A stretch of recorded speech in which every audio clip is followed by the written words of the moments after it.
Okay, so the Snike's back, and today I just wanted to talk about the inherent problems of parenting. And I guess, I mean, I don't have a child, so I don't really know what parenting is like. But I have a younger stepbrother who's autistic, and even though he's 8, he's still very much a child, so I guess I kind of have first-hand experience. I mean, it's definitely not the same. But I just got back from my stepsister's, her school's play of Beauty and the Beast, and she's a 6th grader, so it was a middle school play, and I guess to me, and this is something I've been thinking about for a while, but I've been thinking about sort of why people are so prone to generalization and to seeing the world in black and white, and, you know, just generally why people are prone to simplify life when it's really not all that simple. It's not some two-dimensional or linear plot line where you have a protagonist who's great, and then you have an antagonist who's evil, who's the devil.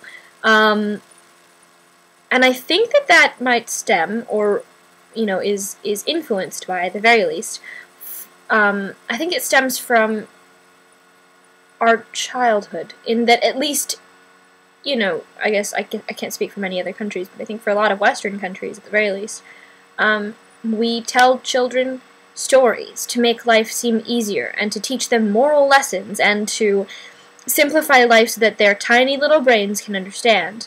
I mean, just look at all the Disney fairy tales, right? You have a beautiful Disney princess who's very virtuous and who everyone should strive to be, and then you have some miscellaneous evil force working against her, and she has to do everything she can to triumph over the evil, and eventually she does, and everybody's happy. And that doesn't just go for princess stories, it just goes for general Disney stories. And those Disney stories are taken from classic anecdotes that have been told to children, and passed down to children and the next generations for, you know, centuries. Most Disney stories have been stolen, I guess you could say. And it's not just Disney stories, it's just children's books in general. I mean, when you read through a children's book, everything is so simple. And I guess to some extent I understand why it might be appealing to package the world into a tiny little box where everything has its place, and where everything, you know, is either good or bad. But I guess my question is, why do we think that children can't handle it? Or should we start telling them how complex life is earlier than we do? Because I don't think there are many books for preteens, even, that explore the complexity of human nature, like, that explore the idea that people are not